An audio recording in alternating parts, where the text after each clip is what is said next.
Students, welcome back in my class. आज का हमारा टॉपिक है नॉन स्टाइक्योमेट्रिक डिफेक्ट्स। जैसा कि हम लोग हमारे लास्ट वीडियो में पढ़ चुके हैं डिफेक्ट्स क्या होते हैं। वहां हम लोगों ने पढ़ा था डिफेक्ट दो टाइप में हम लोग फर्दर डिवाइड कर चुके थे, intrinsic defect, extrinsic defect. Intrinsic defect जो नेटिव क्रिस्टल से जनरेट होंगे और एक्सट्रेंसिक डिफेक्ट जो आउटर इम्प्योरिटीज की वजह से जनरेट हो रहे थे। वहां हम लोगों ने डिफेक्ट्स इन स्टाइक्योमेट्रिक कंपाउंड पढ़ लिया था इंट्रेंसिक एंड एक्सट्रेंसिक के लिए। आज हम लोग पढ़ने वाले हैं कि नॉन स्टाइक्योमेट्रिक डिफेक्ट्स किस तरीके से जनरेट होते हैं किसी भी एक क्रिस्टल के अंदर। तो पहले डेफिनेशन की बात कर लेते हैं। If the ratio of cation to the anion get disturb from the given normal chemical formula are termed as non stoichiometric defect. यानी कि हम लोग कह सकते हैं कि यहाँ पर जो भी हमारा जनरल केमिकल फॉर्मूला दिया होगा किसी भी एक क्रिस्टल के लिए, तो वहां पर या तो कटायन वैकेंसीज आ जाए या फिर एनायन वैकेंसीज आ जाए, दोनों में से कोई एक अमाउंट कम हो जाएगा तो वहां पर डिफेक्ट जनरेट हो जाएगा। तो अगर हम लोग बात करते हैं कि नॉन स्टाइक्योमेट्रिक कंपाउंड कितने टाइप के हो सकते हैं, ये डिफेक्ट कितने टाइप के होंगे, तो दो टाइप के होंगे। मेटल एक्सिस डिफेक्ट होगा और मेटल डेफिशिएंसी डिफेक्ट होगा। नाम से ही पता लग रहा है मेटल एक्सिस डिफेक्ट वो डिफेक्ट जो मेटल के ज्यादा अमाउंट में जनरेट होने से बन जाएगा। अब इसका मतलब ये नहीं है कि यहाँ पर हम लोग मेटल को बढ़ा देंगे, नहीं, ऐसा नहीं है। यहाँ पर क्या है कि या तो कटायन वैकेंसी आ जाएगी या फिर एनायन वैकेंसी आ जाएगी। तो हम लोग कह सकते हैं मेटल एक्सिस डिफेक्ट को फर्दर दो टाइप में डिवाइड करेंगे, क्योंकि मेटल एक्सिस डिफेक्ट दो तरीके से जनरेट हो सकता है। एक है ड्यू टू एनायन वैकेंसी। अगर ऐसा हो कि हमारा जो क्रिस्टल है उसके अंदर जो हमारा स्टाइक्योमेट्रिक रेशो है उसमें एनायन का रेशो कम हो जाए स्टाइक्योमेट्रिक रेशो से, तो हम लोग कह देंगे कि जो मेटल एक्सिस डिफेक्ट हुआ है वो हुआ है ड्यू टू एनायन वैकेंसी। अगर हम लोग बात करते हैं एनायन वैकेंसी की, तो यहाँ पर इसका दूसरा नाम होता है एफ सेंटर डिफेक्ट, और बोर्ड एग्जाम्स में भी ये बहुत बार एफ सेंटर डिफेक्ट के नाम से आता है। यहाँ पर एफ सेंटर डिफेक्ट जो होता है वो कलर चेंजिंग डिफेक्ट के नाम से भी जाना जाता है।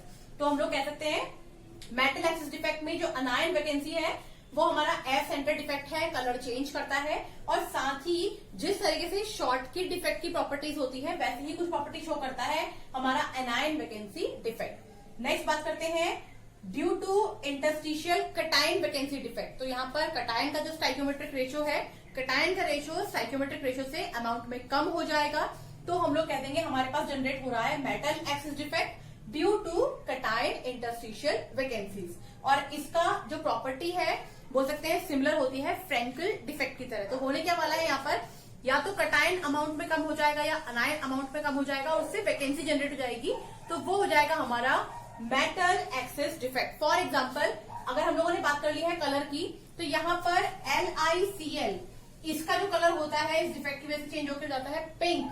फॉर एग्जाम्पल NaCl कलर होता है yellow. For example KCl colour होता है वायलेट।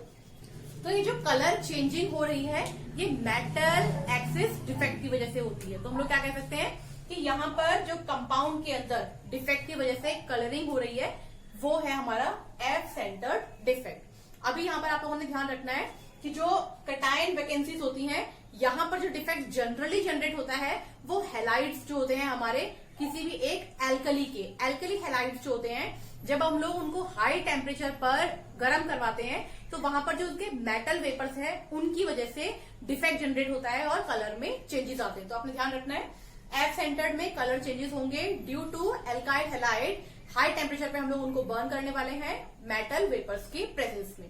तो ये हमारा जो कलर चेंजिंग है वो इस वजह से है। तो ये था हमारा मेटल एक्सिस डिफेक्ट। अब बात कर लेते हैं कि मेटल एक्सिस डिफेक्ट के कॉन्सिक्वेंस क्या है। तो कॉन्सिक्वेंस, क्योंकि हम लोग कह रहे हैं Frenkel defect and Schottky defect की तरह है, तो इसका मतलब इलेक्ट्रिकल कंडक्टिविटी पर इफेक्ट पड़ने वाला है। दूसरी बात जो यहाँ पर चेंज होने वाली है, पैरामैग्नेटिक होता है नेचर में। मेटल एक्सिस डिफेक्ट जिस क्रिस्टल में जनरेट होगा वो पैरामैग्नेटिक होगा नेचर में। पैरामैग्नेटिक मतलब अनपेयर्ड इलेक्ट्रॉन। हम लोग आने वाली वीडियोस में इनके ऊपर भी डिस्कशन करेंगे। पैरा का मतलब होता है अनपेयर्ड इलेक्ट्रॉन। जब किसी क्रिस्टल के अंदर किसी भी मेटल में अनपेयर्ड इलेक्ट्रॉन ज्यादा अमाउंट में होते हैं, जितने ज्यादा अमाउंट में अनपेयर्ड इलेक्ट्रॉन होंगे उतना ही ज्यादा वो पैरामैग्नेटिक होगा।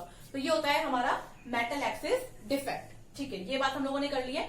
नेक्स्ट है हमारा metal deficiency defect. Metal deficiency मतलब मेटल का अमाउंट कम हो जाएगा। हम कह सकते हैं मेटल आयन का जो रेशियो है वो उसके स्टाइक्योमेट्रिक रेशियो से थोड़ा सा कम हो जाएगा, तो हम लोग बोल देंगे मेटल डेफिशिएंसी डिफेक्ट जनरेट हो रहा है। क्यों जनरेट होता है, कोई एक रीजन पर्टिकुलर, तो generally arise due to cation vacancy. Cation vacancy अगर ज्यादा हो जाएंगी तो हमारा मेटल डेफिशिएंसी डिफेक्ट जनरेट हो जाएगा।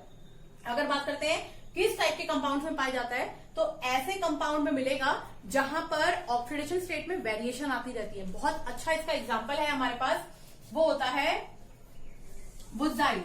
अगर हम लोग बात करते हैं वुडजाइड की, तो इसका फॉर्मूला होता है FeO। यहां पर देखने से लगेगा कि complete F and complete O 1 number में है, लेकिन यहां पर ऐसा होता नहीं है। यहां पर होता है Fe 0.95 और ऑक्सीजन यहां पर अमाउंट में होता है 1। यानी कि हम लोग कह सकते हैं कि 95 Fe जो आयन है उन्होंने 100 यानी कि 95 कटायन ने 100 अनायन को ऑक्यूपाई कर रखा है। लेकिन यहां पर भी चेंजेस होते हैं। Fe95 भी दो पार्ट्स में डिवाइड होता है, जहां पर एक पार्ट है 85 एंड 10 का। यहां पर 85 हमारे होते हैं Fe+2 आयन और 10 होते हैं हमारे Fe+3 आयन।